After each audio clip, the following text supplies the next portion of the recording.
আমি হইছি কোথায়, এখান থেকে কিভাবে মুআবিয়ার জানাজা পড়বো। তো নবী আমার কথা বলার পর ফেরেশতা জিবরাইল আমিন ডাক দিয়ে বলতেছে, ও আল্লাহর রাসূল, কোনো টেনশন নাই, কোনো চিন্তা নাই, সেকেন্ড অপেক্ষা করে না। হযরত জিবরাইল আমিনকে আল্লাহ 600 পাখা দান করেছে, এত বড় বড় পাখা, যেই পাখাগুলো যদি আসমানে মিলে দিত, পুরো আসমানের সূর্যের আলো জমিনের ভিতরে পৌঁছাইতো না। হযরত জিবরাইল আমিন পাখায় বাড়ি দিছে, পর্দা উঠেছে, পর্দা উঠে যাওয়ার পর হযরত রাসূলুল্লাহ সাল্লাল্লাহু আলাইহি ওয়াসাল্লাম চোখের সামনে হযরত মুআবিয়ার লাশ দেখতে পাইতেছে। সুবহানাল্লাহ, আওয়াজ করে বলেন সুবহানাল্লাহ। সুবহানাল্লাহ।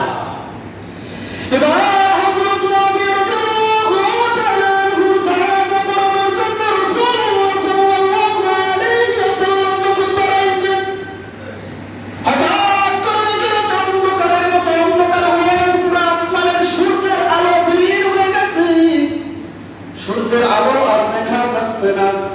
এমন অবস্থায় আল্লাহর রাসূল ডেকে বলে ফেরেশতা জিবরাইলকে, ও জিবরাইল, ব্যাপারটা কি? বলে কি ব্যাপার? বলে আসমানের দিকে তাকায় দেখো পুরো দুনিয়া অন্ধকার হয়ে গেছে, তো আজকে কি সূর্য বের হলো লাগলো নাকি?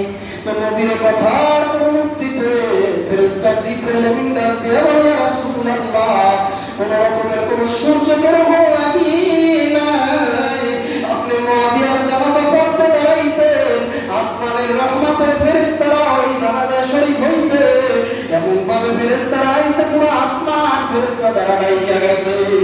সুবহানাল্লাহ। নবী আমার দৃষ্টি করে জিবরাইলের দিকে তাকিয়ে বলেন, কি ব্যাপার, এত সংগ্রাম কেন?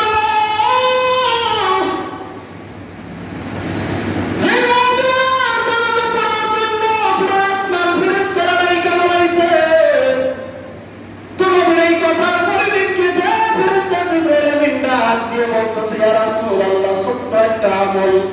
কি আমল? ছোট্ট একটা আমল। আমি তো প্রায় সময় বলি আমল অল্প কিন্তু ইখলাস বেশি, নেক শুদ্ধ, ওই আমল জান্নাত পর্যন্ত পৌঁছাইতে দেরি করবে না, ঠিক কিনা? ঠিক। আমল অল্প, নেক শুদ্ধ, ইখলাস, মনটা পবিত্র, ওই আমল তোমাকে আমাকে জান্নাত পর্যন্ত পৌঁছায় দিবে।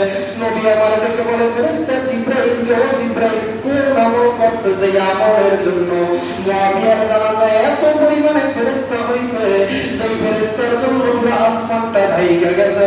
এবার ফেরেশতা জিবরাইল আমিন ডাক দিয়ে বলে, ইয়া রাসূলুল্লাহ, তেমন বড় কোন আমল নয়, মুআবিয়া